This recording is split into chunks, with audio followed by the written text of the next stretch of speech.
আসসালামু আলাইকুম ওয়া রাহমাতুল্লাহি ওয়া বারাকাতুহু নাহমাদুহু ওয়া নুসাল্লি আলা রাসূলিল কারীম আম্মা বা'দ ফাআউযু বিল্লাহি মিনাশ শাইতানির রাজীম বিসমিল্লাহির রহমানির রহিম ফাসাল্লি লিরাব্বিকা ওয়ানহার সাদাকাল্লাহুল আযীম ওয়া ক্বালা আলাইহিস সালাতু ওয়াস সালাম আন-নিসাইহি বিল বাকর আও কামা ক্বালা আন-নাবিয়্যু আলাইহিস সালাতু ওয়াস সালাম।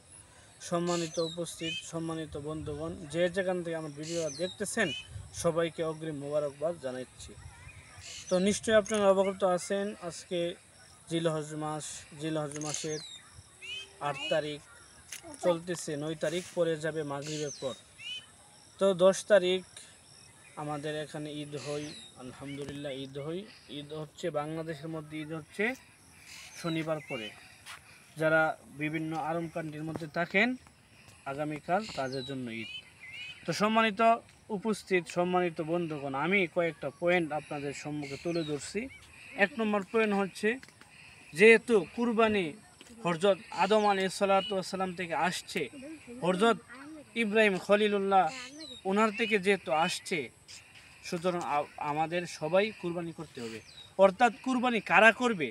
যাদের সামর্থ্যবান, যাদের অর্থ সম্পদ টাকা আছে, তাদের উপর কুরবানি করা ওয়াজিব। অর্থাৎ কুরবানির আবিধানিক অর্থ হচ্ছে উদহিয়া, এর বহু বচন হচ্ছে আদহি। পরিভাষায়, ইসলামের শরীয়তের পরিভাষায় বলা হয়, অর্থাৎ 10 জিলহজ ঈদের দিন নির্দিষ্ট সময়ে, নির্দিষ্ট দিনে, নির্দিষ্ট পানি আল্লাহ তাআলার নামে কুরবানি করার নাম বলা হয় ইসলামের শরীয়তের পরিভাষা। তো কুরবানির অনেক মাসালা আছে, এর মধ্যে কয়েকটি মাসালা আমি বলবো। 1 নম্বর হচ্ছে, যারা শরীকানা কুরবানি করেন, মেহরবানি করে, এখনও যাদের অন্তরের মধ্যে এরকম তাকাব্বুরি, এরকম অন্তরের মধ্যে অনেক কিছু আছে যে আমি কুরবানি করলে মানুষ আমাকে বাহবা দিবে, মানুষ অনেক কিছু বলবে, মানুষ আমাকে গুড বাই দিবে, না বললে মানুষ সমালোচনা করবে, বদনাম করবে, এরকম নিয়ত যাদের আছে, তারা যদি মানুষকে দেখানোর জন্য কুরবানি করে, তাদের কুরবানি সহি হবে না। বরং আল্লাহ তাআলা কোরআনের মধ্যে বলেন, লা ইয়ানালাল্লাহু লুহুমুহা ওয়ালা দিমাউহা ওয়ালাকিন ইয়ানালুহু তাকওয়া মিনকুম। আল্লাহ তাআলা দুনিয়ার যত মুসলমান আছে সমস্ত মুসলমানদেরকে আল্লাহ জানাই দিচ্ছে যে, হে মানব জাতি, আমি তোমাদের গোশত, অর্থাৎ তোমরা যেই পশুটা জবাই করো, সেই পশুর রক্ত, সেই পশুর মাংস আমার কাছে পৌঁছে না। ওয়ালাকিন ইয়ানালুহু তাকওয়া, আমার কাছে পৌঁছে একমাত্র তোমাদের অন্তর, তোমাদের তাকওয়া। সুতরাং আমরা যারা মানুষকে দেখানোর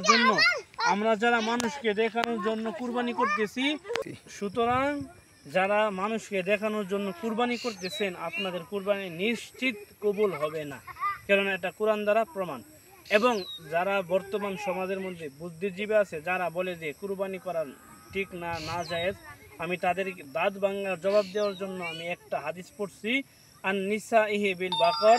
নবী আলাইহিস সালাতু ওয়াস সালাম বলেন যে, আমরা কুরবানি করছি মহিষ দিয়ে, অর্থাৎ মহিলাদের পক্ষ হতে কুরবানি দেওয়া যায়। আপনারা আপনাদের ফ্যামিলির মধ্যে যে মানুষ আছে তাদের পক্ষ হতেও আপনি কুরবানি দিতে পারবেন, কেননা এই হাদিস দ্বারা প্রমাণ। আমার নবী আম্মা জান আয়েশা রাদিয়াল্লাহু আনহার পক্ষ হতে কুরবানি দিতেন, এটা হচ্ছে প্রমাণ। এখন 3 নম্বর বিষয় হচ্ছে, কুরবানির গোশত কীভাবে বন্টন করবেন। নিজে এক বন্টন করবেন, নিজের জন্য রাখবেন, আত্মীয় স্বজনদের জন্য রাখবেন, যারা এতিম মিসকিন আছে তাদেরকে দিবেন।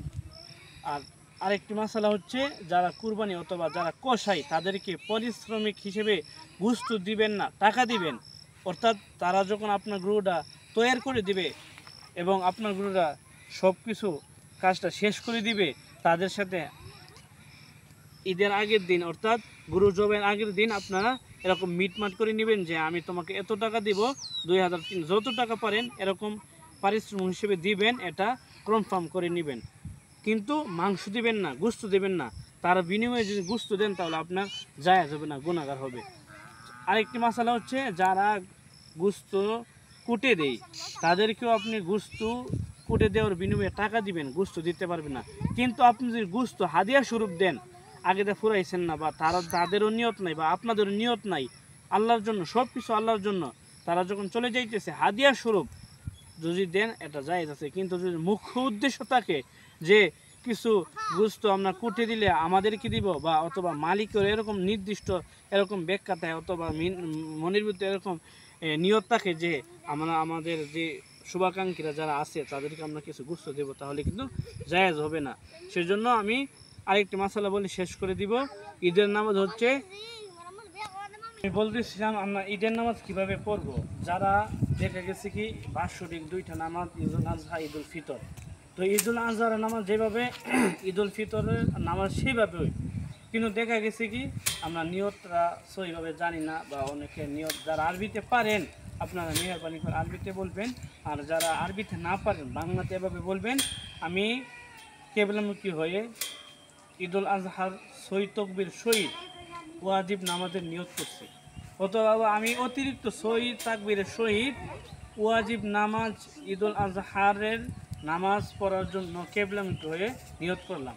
এটাও যদি না পারেন বাংলাতে বলবেন ইমাম সাহেবের যেই নিয়ত আমার সেই নিয়ত। তো নিয়ত করে আপনি কি করবেন, নিয়ত করে হাত বাঁধবেন আল্লাহু আকবার বলিয়া সানা সুবহানাল্লাহুম্মা ওয়া বিহামদিকা ওয়া তাবারাকা ইসমুকা ওয়া তাআলা জাদ্দুকা ওয়া লা ইলাহা গায়রুক বলবেন একবার, অর্থাৎ সানা সবটুকু শেষ করিয়া আল্লাহু আকবার বলিয়া হাত ছাড়বেন, আবার আল্লাহু আকবার বলিয়া হাত ছাড়বেন, আল্লাহু আকবার বলিয়া হাত বেঁধে নেবেন। অর্থাৎ অতিরিক্ত 3টা তাকবীর দেওয়ার পর 4র্থ তাকবীরের মাথায় আপনার হাত কি বেঁধে নেবেন। আমি বলছিলাম বাবু ক্লিয়ার করে শুনবেন সম্মানিত সুধী, যে প্রথম আল্লাহু আকবার বলিয়া সানা পড়বেন, সানা পড়ার পর আল্লাহু আকবার বলিয়া শেষ করে দিবেন 2 তাকবীর, আবার আল্লাহু আকবার বলিয়া শেষ করে দিবেন 3 তাকবীর। যখন আল্লাহু আকবার বলিয়া আবার নিয়ত বাঁধবেন, 4র্থ তাকবীর মাথা হাত বাঁধা হইতেছে, অর্থাৎ এখানে 3টা অতিরিক্ত তাকবীর। হাত বাঁধার পর সূরা ফাতিহা পড়বেন, অন্যান্য সূরা মিলাবেন, মিলানোর পর যখন রুকু সেজদা ধারাবাহিকভাবে আমরা যেভাবে নামাজ পড়ি ঠিক তদ্রূপ সেভাবে নামাজ পড়ার পর আপনি যখন আবার অটোমেটিকলি উঠবেন, উঠার পর আপনি আউযু বিল্লাহি মিনাশ শাইতানির রাজিম বলবেন, বলার পর সূরা ফাতিহা সূরা মিলাইবেন, মিলানোর পর যখন রুকুতে যাইবেন, রুকুতে যাওয়ার পূর্বে, অর্থাৎ সবটুকু শেষ রুকুতে যাওয়ার পূর্বে আল্লাহু আকবার একবার বলবেন, আল্লাহু আকবার 2 বার, আল্লাহু আকবার 3 বার, আল্লাহু আকবার বলিয়া রুকুতে যাইবেন, সেজদা দিবেন, এভাবে সবটুকু নামাজ শেষ করে দিবেন। আল্লাহ তাআলা আমি যা কিছু আলোচনা করছি আমাদের বোঝার আমল করার তৌফিক দান করুক। আর আরেকটি পরিশেষের কথা বলে দিই, নরসিংহপুর গ্রাম, নরসিংহপুর ঈদগাহের মাঠ, আল্লাহ তাআলা যদি দিনকে সুস্থ রাখে, আল্লাহ যদি আমাদেরকে হায়াতে তয়্যিবা দান করে, আমরা ইনশাআল্লাহুল আজিজ শনিবারে ঈদুল আজহার নামাজ পড়ার জন্য এই ঈদগাহের মাঠে চলে আসবো। এই ঈদগাহের মাঠে আপনারা যাদের গ্রাম আছে তারা মেহরবানি করে ঈদুল আজহার নামাজ পড়ার জন্য ওইখানে চলে আসবেন। আপনাদেরকে দাওয়াত করা হলো, আপনারা নিজে আসবেন, বন্ধুদেরকে নিয়ে আসবেন। আপনাদের সবাইকে আল্লাহ তাআলা হায়াতে তয়্যিবা দান করুন। আমি আমার বক্তব্য এখানে শেষ করছি। আসসালামু আলাইকুম ওয়া রাহমাতুল্লাহি ওয়া বারাকাতুহু।